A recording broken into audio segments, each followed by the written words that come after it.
Assalamualaikum warahmatullahi wabarakatuh. Wilujeng tepang deui dina pangajaran basa Sunda. Samemeh hidup diajar narjamahkeun, pek baca heula bacaan ieu anu ngagunakeun dua basa Indonesia jeung basa Sunda.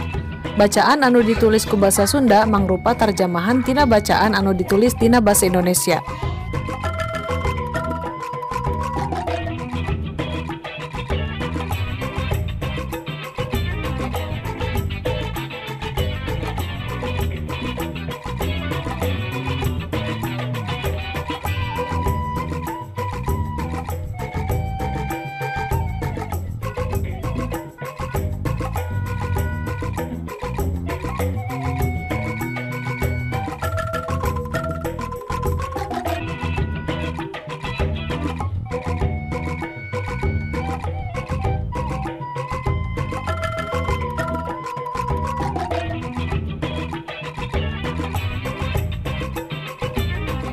Tah sanggeus hidup maca hasil terjemahan tadi, pek ayeuna ku hidup bandingkeun sing gemet jeung naskah aslina.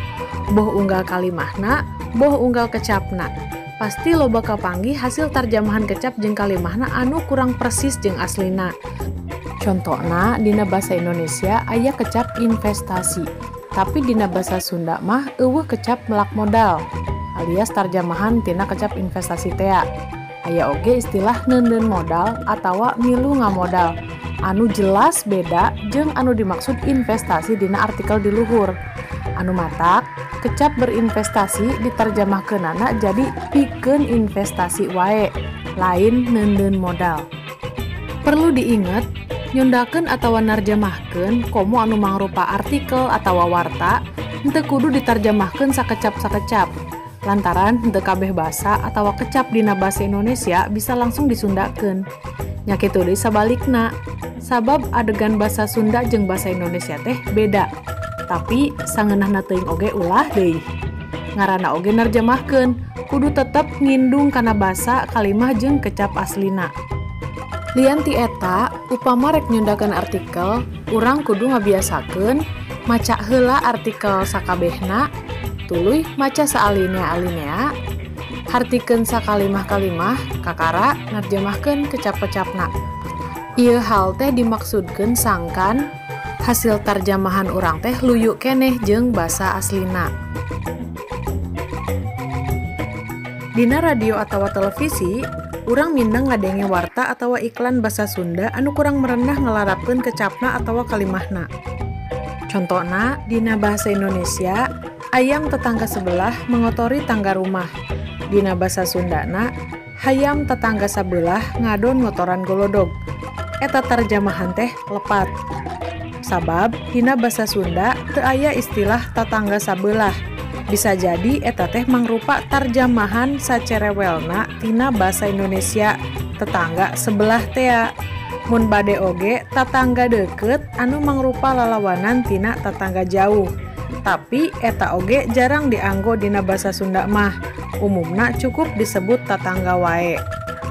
Jadi tarjamahan anu merenah nyaeta hayam tetangga ngadon ngotoran golodog. Contoh anu kadua, dina bahasa Indonesia, kejadian tersebut sudah berlangsung beberapa tahun. Dina basa Sundana, kejadian kasabit geus lumangsung sababaraha taun. Eta terjemahan teh lepat. Sabab dina basa Sunda memang aya kecap kasabit anu ngandung harti kasebut atawa tersebut. Tapi henteu merenah upama dipake narjamahkeun kecap tersebut tina basa Indonesia tadi, gumantung kalimahna. Malahan kecap kasebut oge kurang merenah dipake dina eta kalimah teh.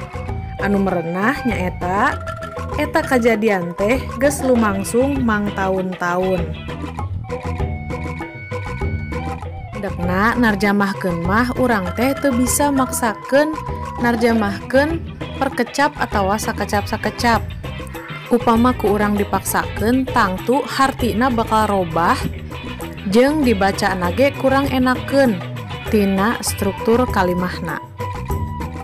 Salian ti eta, dina narjamahkeun biasana sok aya sababaraha kasalahan anu mindeng kapanggih. Di antarana